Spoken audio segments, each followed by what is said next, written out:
Forecasting is a skill every business person needs, yet very few are taught how to actually do it properly. So in this video, you learn 5 of the most common revenue forecasting methods in Excel and what to do when you have no historical data at all. Let's get into it.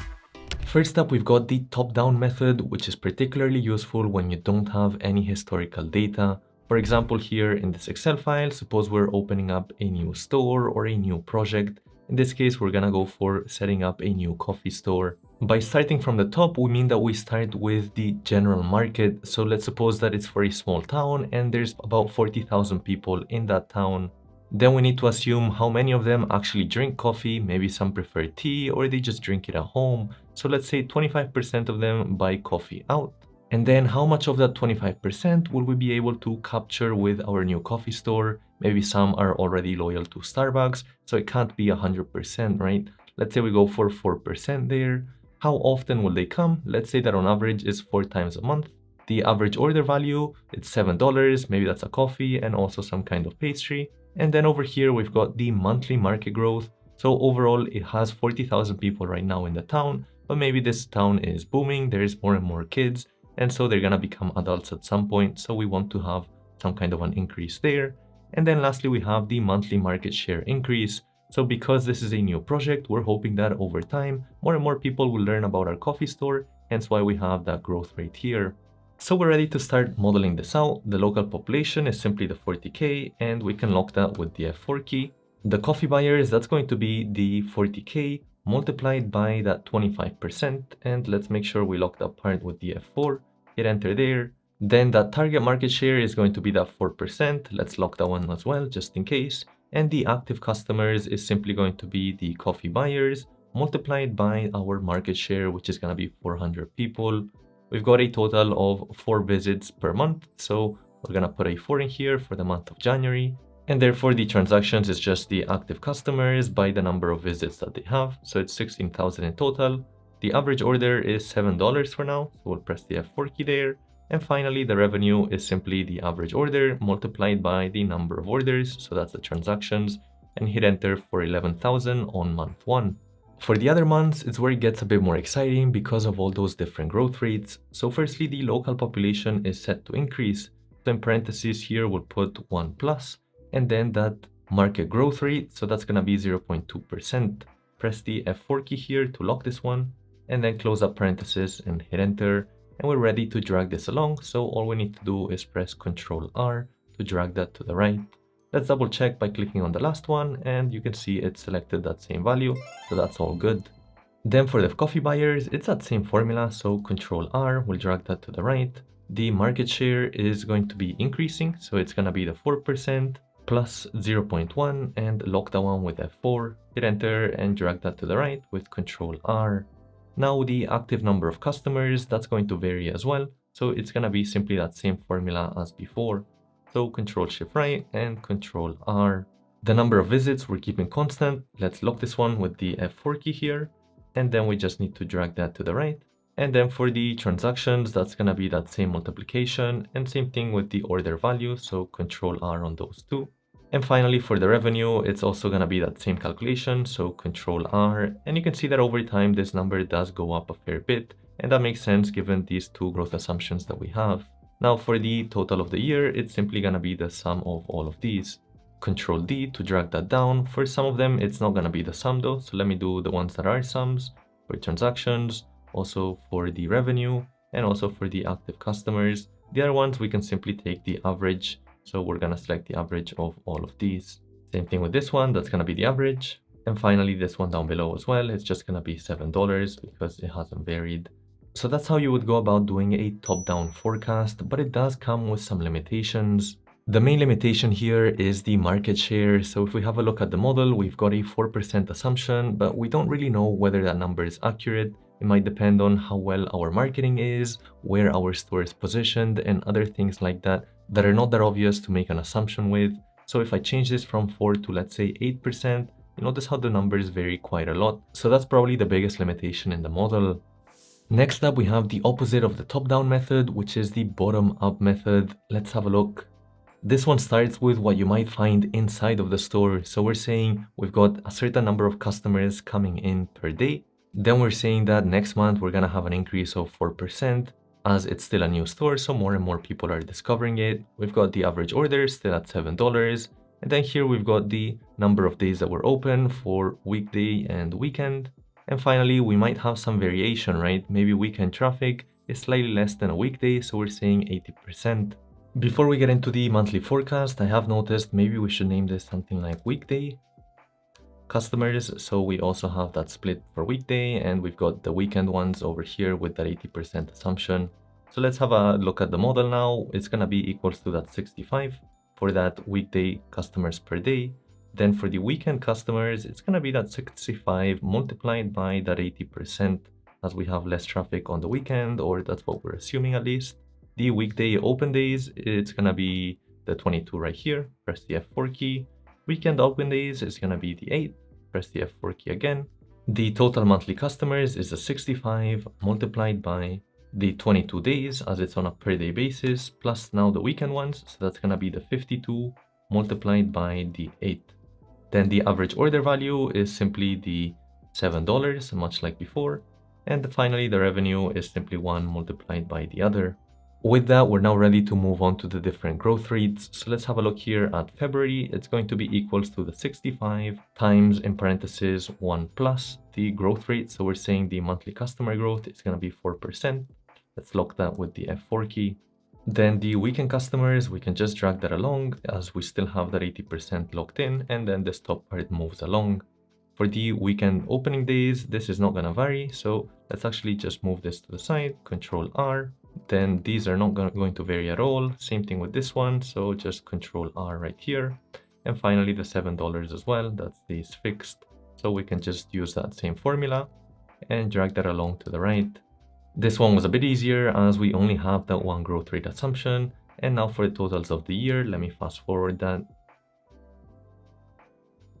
There you have it. If we compare it to the top-down method, it's a fair bit higher, primarily because of the different assumptions. And in fact, when we plot this into something like a line chart by going over to Insert, Recommended Charts, and let me choose a line chart like this, you'll notice that right now we don't really have any kind of seasonality. But in reality, let's suppose this is in an office location. Maybe in those summer months, there will be some kind of dip here in the revenue. So things like that are what we're going to look at with some other methods later. For the time being though, the main assumption here is the daily number of customers. So we have that weekday number of customers, which is very sensitive too. So if I change this to, let's say 80, you notice that the numbers do vary quite drastically. Ideally, we would have something like the local foot traffic of the area and take a percentage of that as the key assumption. Those are probably the two main methods when you don't have any historical data, but when you do, you can use a growth forecast. Here you'll notice that unlike the other ones, we have the actuals, so that A stands for actuals for January all the way to December for 2025 and for 2026. And with that, we want to get to 2027, let's say. And so we've got the 2026 monthly year-over-year growth. And we can find that calculation right here, which is simply going to be equals to the most recent year divided by the previous year minus 1. And let's drag that all the way to the right with Control R. So we can see that in the month of January 2025 to 2026, we grew about 20%. Now that is a pretty big number, so what you can do is try to fade this down so it's a bit less next year. And for that, we've got this assumption right here, the growth fade versus latest year-over-year rate. So the idea is that for next year, instead of a 19% growth, it would be 19 minus 3, so 16% roughly. And then we've got a minimum right here. So this is a minimum threshold, meaning that if this growth rate after this minus 3 fell below a 6%, then we would actually show a 6% instead. Let me show you what that would look like over here with some calculations.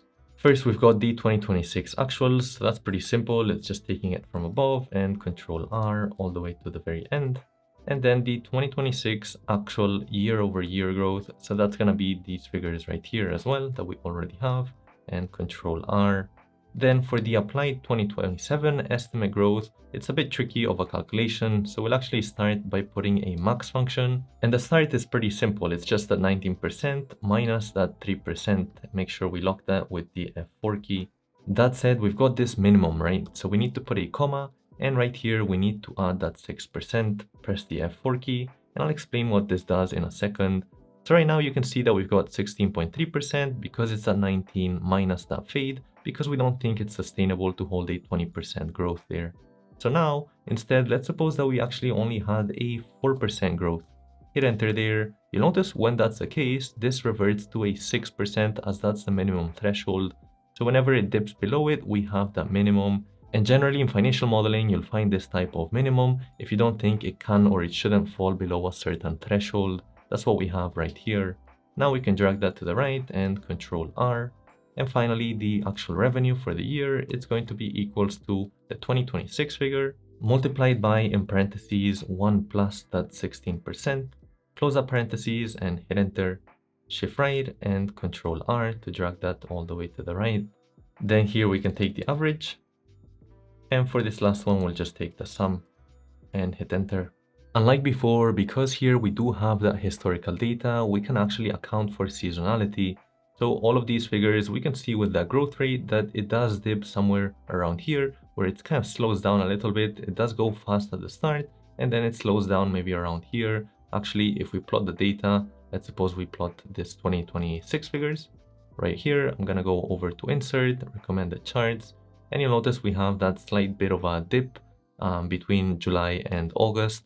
Then if I move this data all the way to our 2027 figures, you'll see that we have that same trajectory, as that's what we're copying here with that year-over-year growth. That said, the main limitation here with this method is that it doesn't actually explain the reason for that growth rate. So is the growth rate here, let's say, of 16% or 20% because the number of customers grew, because we raised our prices, or whatever that reason may be, it's not very clear based on this model. So far, we've just been covering revenue, but there's so much more to a financial model. So if you want to learn how to build full financial models like finance professionals, I'd recommend you check out our complete finance and valuation course.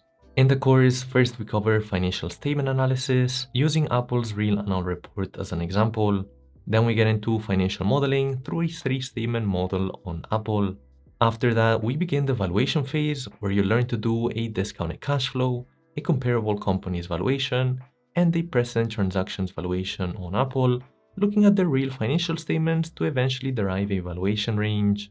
Lastly, we'll show you how to present an investment thesis using a stock pitch format. So if you're interested in checking this out, head over to the link in the description below. Alright, back to the video. One of the flaws with the historical growth forecast is that it focuses on older figures as much as the newer figures, but if you're a startup that's growing very fast, then the run rate method may be more applicable. Here in this model, we focus more on the most recent data to project how it might look like for the year. So for instance, right here, I've got the months used for normalized run rate. So let's suppose that it's 3 months. That means that we're gonna be focusing on the last 3 months of actual data to predict the data for the upcoming year. And what I mean here by normalized run rate, I mean that I'm taking the average of the 3 months. This way it doesn't really account for any short-term fluctuations. Then we've got the run rate growth overlay. So the idea is that month over month, there might still be some growth. So let's assume that's at a 5% monthly growth rate.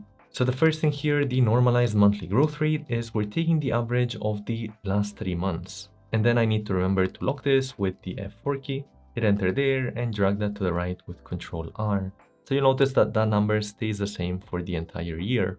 That's why we're not quite done yet, as we also need to account for that growth overlay and also this other part, which is the seasonal weight. We can account for that pretty easily by just taking the current month and then dividing that by the annual total for that last year. Press the F4 key there. And so we see this month is just at 6%, but some of the bigger months are more like 10 or 12% compared to the entire year. The sum of these should sum up to 100, so let's quickly check that. And you can see that's the case, so it's looking correct. And now we're ready to work on the total revenue. This formula is actually a bit tricky, so let me show you step by step. First, we've got the normalized rate, and we could multiply that by, in parentheses, the actual growth rate. So month over month, it's going to be up by this amount. So it's going to be 1 plus that 5%. Press the F4 key and close up parentheses and hit enter. That's fine until there, but we also have that seasonal weight, right? So we would need to multiply that by the seasonal weight. The problem is when we do, the number is very small, as we actually need to multiply that by 12. So in here, we're gonna multiply by 12 and we should get about 18K. Now we can drag that along to the right with Control R. And for the very end here, we can just take the sum of all of these. And same thing over here, we can just take the average. So because we've accounted for that seasonality, when we plot this out over here and go over to insert, let's say we go for a line chart, you'll notice that this time we also have that seasonality included as well, which is exactly what we want. And keep in mind that not all businesses will have a clear seasonality trend. For instance, if you're a health insurance firm, it's probably gonna be pretty stable revenue regardless of when in the year. And the main limitation of this run rate method is it's sensitive to whatever happened in these last 3 months. Like for instance, if you run some black marketing promotion in November, December, then all of a sudden these numbers look a lot bigger, and that's actually forecasted out for the entire year. Great, and the final method we'll look at is a statistical forecast. Let's have a look over here. This is method number 5, and you'll notice we have the monthly historicals laid out vertically this time, all the way from January 25 to December 26. And so we want to forecast for 2027. And for this, we just need to use one of the built-in formulas in Excel. It's called FORECAST.ETS, and this one accounts for things like seasonality, the trends, and also gives a bigger weight to the last few months. Hit the tab key there. The target date is we're looking for this date, comma. The values are all of the historical values right here. We'll press the F4 key to lock those. The timeline are all of the historical dates. Press the F4 key again. And then these are optional arguments. You can tell by those square brackets, but the seasonality is particularly useful in this case, as we'll put a 12 as that's basically for a year. So that's the end of that cycle. Close that parenthesis and hit enter. Now we can just drag this down all the way to the bottom. And for that last one, it's simply the sum of all of these. Hit enter there, and let's go ahead and have a look at this on a chart as well. So insert, let's go for a line chart, and you can see it's protecting that same seasonality that we saw in the earlier forecast methods. While this is the fastest method, it's actually not very common in financial modeling. And in fact, when we have a look here, let's suppose we're new to the model, we're not really explained how they got to a certain number, why they think the revenue is going to be higher towards the end of the year. Things like that are just not explained because we're simply using a formula without any assumptions, hence why it's not that popular in financial modeling. So overall, here's a summary of the 5 different methods that we went through with their strengths and their main drawbacks. That said, forecasting revenue is just the tip of the iceberg when it comes to everything that financial modeling involves. So if you want to learn the essentials of financial modeling, you should watch this video over here, or you can take our complete finance and valuation course over here. Hit that like and that subscribe, and I'll catch you in the next one.